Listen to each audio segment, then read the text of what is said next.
안녕하세요. 취미로 다큐 따사입니다. 최근 파리 올림픽이 막을 내렸습니다. 세계인의 축제인 올림픽에서 우리는 어떤 나라의 국기를 찾아볼 수 없게 되었죠. 바로 러시아입니다. 러시아는 올림픽에서 꽤 좋은 성적을 거두는 나라 중 하나인데 이번 파리 올림픽뿐 아니라 2018년 평창 동계올림픽, 2020년 도쿄올림픽, 2022년 베이징 동계올림픽에도 참여하지 못했습니다. 앞선 3번의 올림픽에 러시아가 참여하지 못한 이유는 2014년부터 제기되었던 러시아 국가대표팀 도핑 스캔들 때문이었습니다. 그리고 이번 파리올림픽에 참여하지 못한 이유는 지금도 연일 보도되는 러시아의 우크라이나 침공 때문이죠.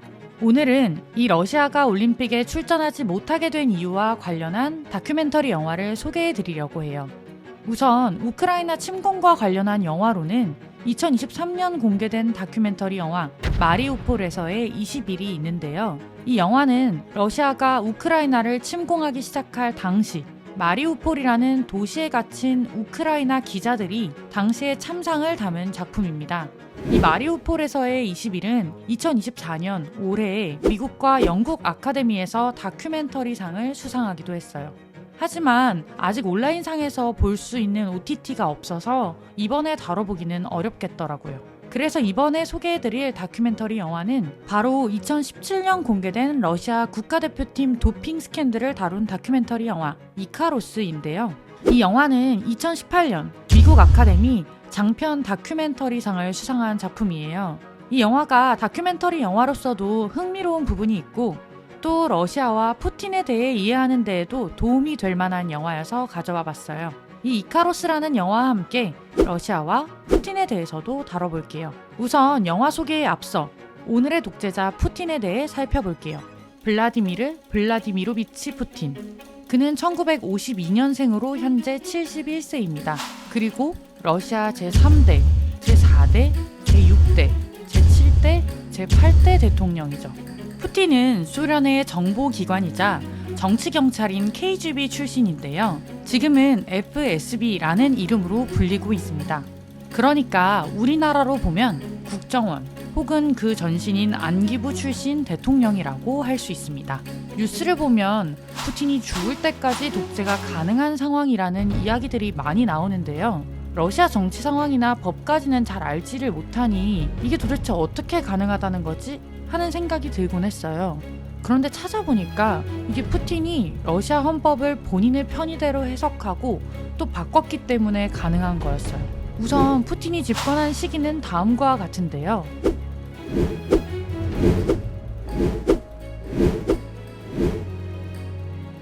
푸틴이 처음 대통령이 되었던 2000년에 러시아 헌법상 대통령은 임기는 4년, 3선 이상 연임은 금지한다고 되어 있었습니다. 그래서 푸틴은 2선 연임 후인 2008년 그의 후배이자 현재 푸틴 정권의 2인자인 드미트리 메드베데프를 후계자로 지목합니다. 그렇게 메드베데프가 러시아 연방 제5대 대통령으로 당선되죠. 그리고 푸틴은 그 기간에 러시아 연방의 총리직을 수행합니다. 많은 이들이 이 기간도 메드베데프가 대통령이기는 하지만 푸틴이 실질적인 실세였다고 보기는 합니다. 대통령이 된 메드베데프는 당선이 된 해에 바로 차기 대통령부터 대통령 임기를 4년에서 6년으로 하도록 헌법 개정을 요청하는데요. 이후 메드베데프의 임기가 끝나는 2012년 푸틴은 대통령의 3선 이상 연임 금지 조항은 연속 3선만 아니면 되는 것이라고 주장하며 다시 대선에 출마합니다. 그리고 제6대 대통령이 되죠. 2008년에 개정한 헌법상 푸틴은 제7대 대통령직이 끝나는 2024년 모든 임기가 종료되는 상황이었는데요. 하지만 임기가 끝나기 전 2020년에 푸틴은 개헌의 중요성을 주장하며 국민투표를 진행하여 헌법을 또 개정합니다. 이번 개정 헌법에서는 기존에 있던 대통령의 3선 이상 연임 금지 이 부분에서 연임이 빠지게 됩니다. 이로써 누구도 장기 집권은 할 수 없게 된 건데 여기에 특별 조항이 포함되었습니다. 현재 대통령직을 수행하고 있거나 이미 수행한 사람의 기존 임기는 고려되지 않는다.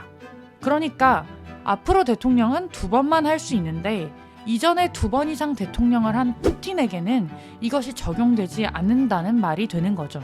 그래서 푸틴은 제6대, 제7대에 이어 2024년 제8대 대통령 선거에도 출마하였고 당선이 되었죠.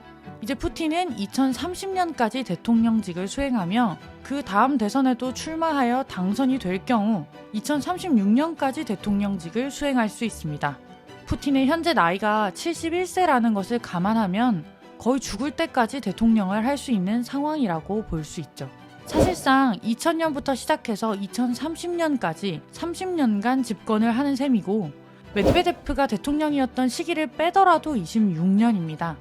만약 그가 정말로 그 다음에도 대통령이 된다면 대통령으로는 32년, 실세였던 기간을 포함하면 36년을 집권한 게 되는 거죠. 이는 지난번에 다룬 소련의 독재자 스탈린의 집권보다도 긴 시간입니다. 이 재임 기간도 충격적이지만 푸틴이 계속해서 선거를 통해 대통령에 당선되고 있고 그만큼 러시아에서 푸틴의 지지율이 계속해서 높다는 사실도 굉장히 놀라운 부분인데요. 러시아 연방 대통령 선거에서 푸틴의 득표율을 보면 이처럼 압도적입니다. 이렇게 푸틴이 압도적인 지지를 받을 수 있는 이유는 무엇일까요? 복잡한 정치를 단순하게 정의 내릴 수는 없겠지만 일반적으로 언급되는 몇 가지 이유가 있습니다. 우선 첫 번째로 러시아 국민들은 소련이 해체되고 혼란스러웠던 시기에 푸틴이 러시아를 안정화시키고 다시 강하게 만들었다고 생각하고 있다는 점입니다. 푸틴 이전 러시아 연방의 제1, 2대 대통령은 보리스 옐친이었는데요. 당시 소련의 해체로 경제가 흔들리며 러시아는 오랜 불황을 겪었습니다. 거기에 러시아 연방으로부터 독립하려던 체첸 공화국과의 전쟁인 제1차 체첸 전쟁까지 패배한 상태였죠. 그러한 시기 총리 자리에 오른 푸틴은 제2차 체첸 전쟁을 승리로 이끌며 인기를 얻게 됩니다. 그리고 옐친은 1999년 12월 31일 갑자기 푸틴에게 대통령직을 넘기고 정계를 은퇴합니다. Сегодня, в последний день уходящего века, я ухожу в отставку.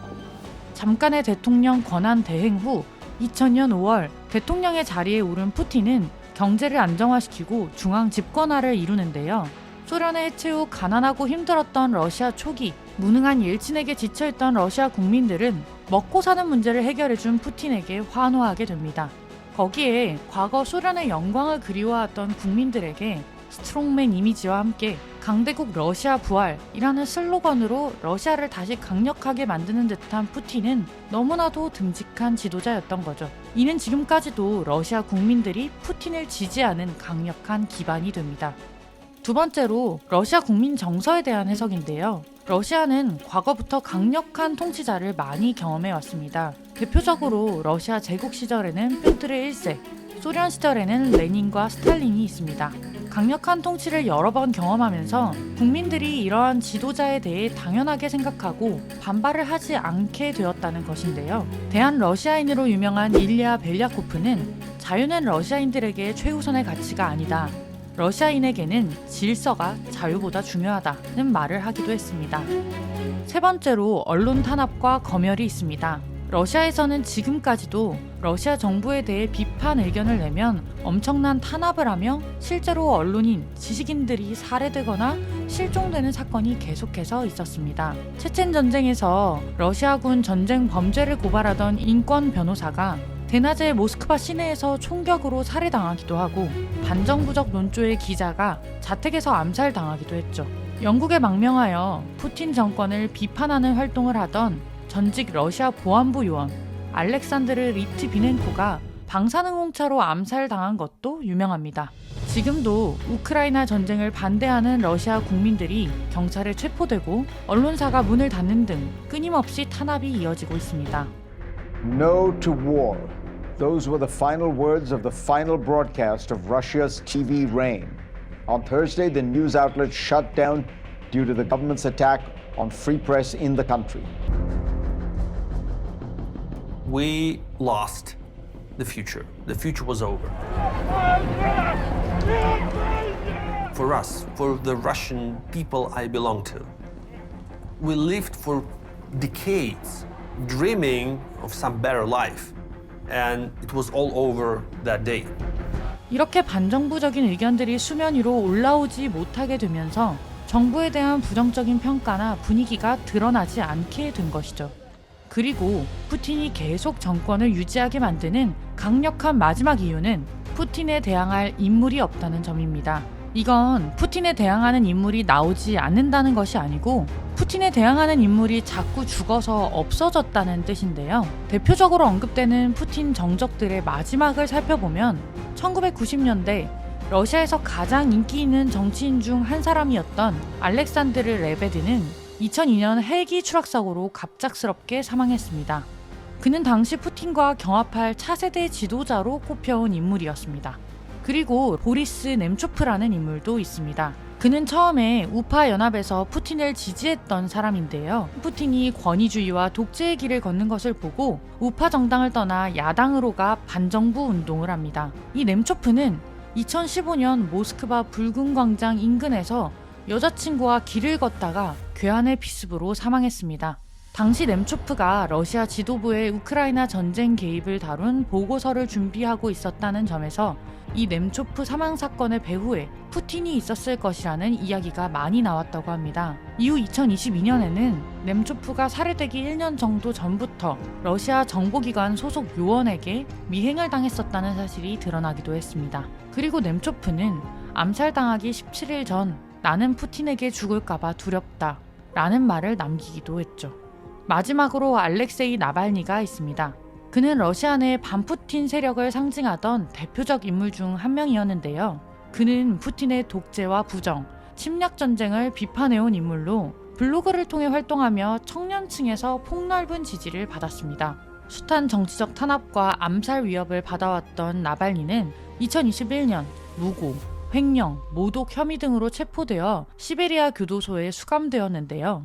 수감 중에도 러시아의 우크라이나 침공을 비판하고 옥중에서 국제 반부패 재단을 창설하는 등 끊임없이 푸틴에 맞섰다고 합니다. 그러던 중 2024년 옥중에서 의문사로 사망하게 되죠. 나발니의 경우 사망 전 2020년에도 독사 미수 사건을 겪었던 것으로 유명합니다. 그렇게 푸틴에 대항하는 인물들이 자꾸 목숨을 잃게 되었다는 점은 참 기묘한 부분입니다. 이처럼 다양한 이유들로 푸틴은 지금까지도 러시아에서 강력한 지도자로 군림하고 있습니다. 오늘 소개해드릴 영화 이카로스에도 방금 소개해드린 러시아의 모습이 직간접적으로 드러나는데요. 우선 강한 러시아를 바라는 러시아 국민 정서와 이를 활용하는 푸틴의 모습을 이 도핑 스캔들의 배경에서 찾아볼 수 있습니다. 그리고 푸틴에 반하는 이들에 대한 무서운 위협과 의문스러운 죽음도 나옵니다. 푸틴이 집권하고 있는 러시아는 개인보다는 집단을 우선시하는 집단주의, 권위자에게 의혹을 제기하거나 반항하는 것은 죄악이라고 여기는 권위주의가 만연해 있는데요. 오늘의 영화 이카로스를 통해 이러한 집단주의, 권위주의 등이 어떻게 러시아를 지배하고 있는지 함께 살펴볼게요. 러시아 도핑 스캔들의 중심에 있는 개인과 그 배후에 있는 러시아 정부, 러시아 도핑 스캔들을 둘러싼 세계인들의 충격과 이에 대한 러시아의 태도를 살펴볼 수 있는 영화. 지금부터 오늘의 다큐멘터리 영화 이카로스를 소개해 드릴게요.